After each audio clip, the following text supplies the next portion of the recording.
What's going on, guys? Welcome back to the channel. I'm back working on the EVO this weekend. I'm hoping to get the dual catch can setup that I made installed. I downloaded EvoScan and ECU Flash, both softwares, but I have not played around with them too much. But I'd really like to run a data log on this thing while it's just kind of stock, or at least from the way that I bought it. And then I would like to go ahead and start getting some of this stuff installed. I'm going to start with the intake. So I'm hoping to get all that done. Stay tuned.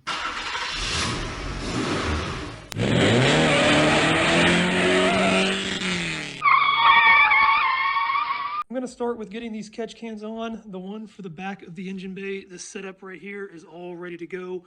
The one for the front, I still need to get the hoses cut for it. For the one in the back, I'm going to go ahead and get the drain plug installed. I'm probably going to put some Teflon tape on there and stuff to make sure that it's sealed good, and then I'll get the hood popped and get this thing installed in the car.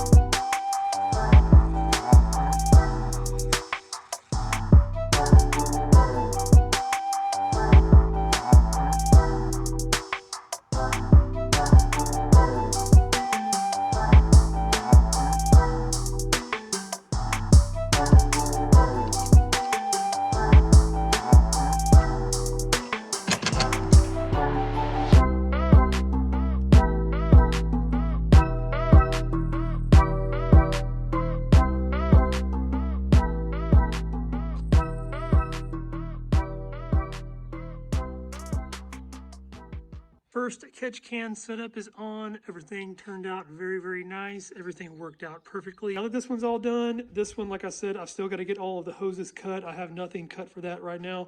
So I'm going to go ahead and start on that and get this one installed.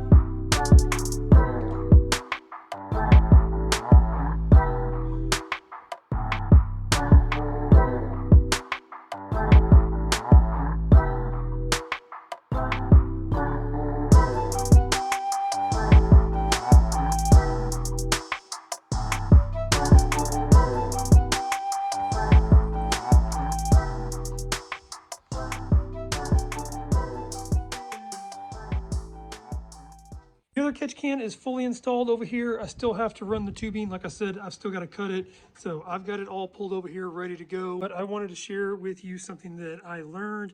You see where the paint is chipping on this one, and then there is none on this one. So this is the factory bolt that holds the headlight in.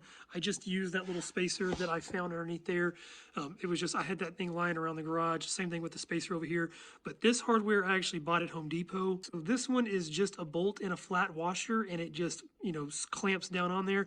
These, I didn't realize that on the bottom of them, it has these little grooves, and it basically is supposed to like bite into the metal so that it holds better, and that's why it tore that paint, and this paint is only a week old. So from now on, projects like this, I'll just do a bolt and washer setup. Not a big deal though. The catch can looks great over here. You can see the little drain plug sticking out from the side over there. Now that I've got this one all mounted up, I'm gonna get the hoses cut to length, and then I will get my hose clamps on there. And then I will get this thing connected to the top of the valve cover and then down here on the intake manifold.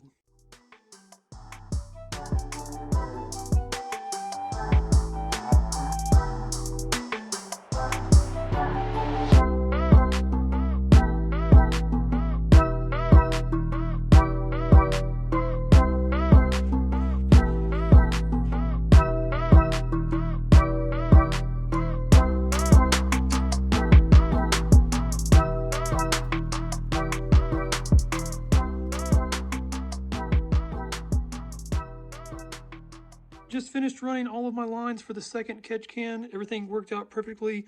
I'm not having any issues so far.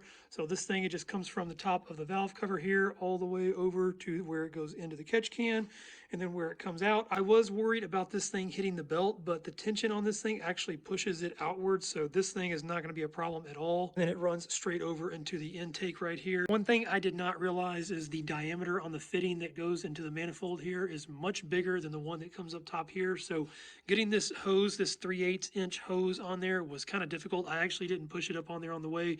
This hose clamp is probably not necessary at all, but I put it on there anyway just to make everything look the same. One thing I didn't mention earlier is I did end up having to take the catch can back off of the bracket so that I could get the nut underneath there. I could not reach it while the catch can was still attached, but it's not a big deal. It's literally 2 little Allen bolts up here up top. You take those out and this thing comes right out of there. I am super stoked with how this turned out. I think this thing looks so freaking good.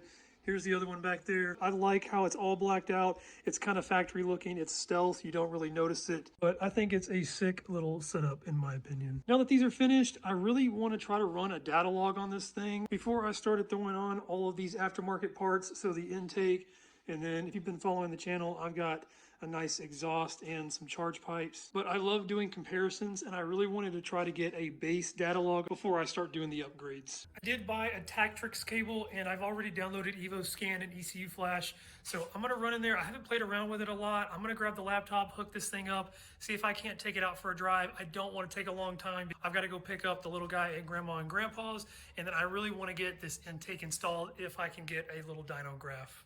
I've got the laptop in the car. I've got EvoScan open, so bear with me. Like I said, I've only had this thing for a day, but I set it to everything that I could find on YouTube and other forums and things like that. So everything that people said that most tuners ask for. So I've got it set on this RAX fast logging. That's what it says that most tuners use. And then I've got it set on Evo 10 down here, right here, and then it's obviously on the open port 2.0. That is all that I've done with this so far, and then here is my Tactrix cable. So I'm going to plug this into the OBD2 port. My OBD2 port is actually over here because I've got a little extension cable. The previous owner actually had it. It was connected up in there, and there's a cable that runs all the way over to the glove compartment. So it's right here. I'm going to get these connected up. So once you connect it, it'll flash with all of these little lights right here. And this cable right here has a little USB port on the end. That goes into the laptop. Waited a little while. It doesn't look like it's actually done anything. Let me just try to start the car. Yeah, this is really weird. I'm not used to this. When I had my Focus ST, I used the access port. It was very, very simple to use.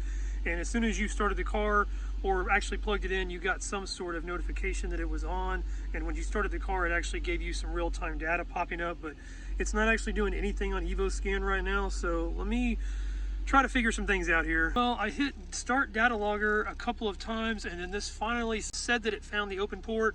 And then I hit the data logger one more time, and it actually turned it green there. So I assume that it's running something. All right, I did notice that some parameters are popping up on here, but for some reason when I go to the gauges, it still continues to show just this 6,000 RPM. I've tried clicking in different areas, but nothing.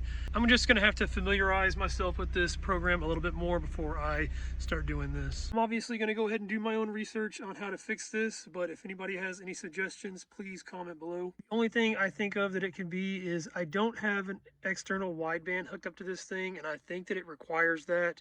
So I'm gonna have to purchase one of these. Hopefully that will be a fix. This is really frustrating. I was really hoping to get a base data log on this thing. Obviously it's not stock, but I wanted to at least get a data log from it from when I actually bought it. And then after I start throwing on all of my extras and get it tuned, run a second one to compare. But I'm tired of these parts sitting around. I'm really anxious to get them all on the car. So I think I'm just gonna go ahead and start throwing this stuff on there, and then I will figure out the tuning stuff as I go along. Like I said, I wanted to get the ETS intake on there anyway. This is not gonna make that big of a difference as it is. So I can go ahead and get this thing on there, and then hopefully I can figure out my EvoScan issues and maybe run a data log before I get everything else on. When I actually started looking at the intake, I realized that everything was not here.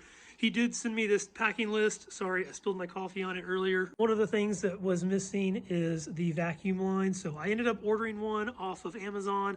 And then the other things that were missing were all of the hardware. So 2 of the bolts, washers, and then the lock nuts. So I ran up to Lowe's. I picked up all of those right here. So let's get this thing installed in the car.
got the intake fully installed. For the most part, everything went smooth. I had to take the intake back off here, or the filter, to get the heat shield on. The only thing that I am gonna have to do is get some longer airline for the tubing going to the boost controller over here.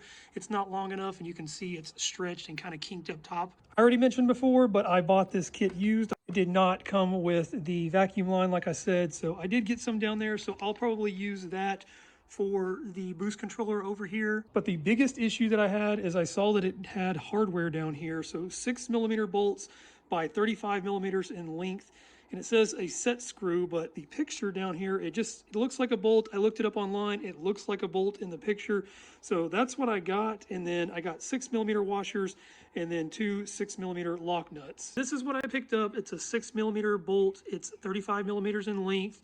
And then I got washers and then some lock nuts to go with it all. But these things were way too long. I'm not sure what they were using for their kits. I'm not sure what this originally came with. But what I ended up using were the same flange bolts that I used on my catch cans over here. And if you look down there, pinched in between it is a locking washer. I'll be honest with you, I'm not sure the length on this thing, but the setup worked out perfectly. I'm gonna go start this thing up and see how it sounds.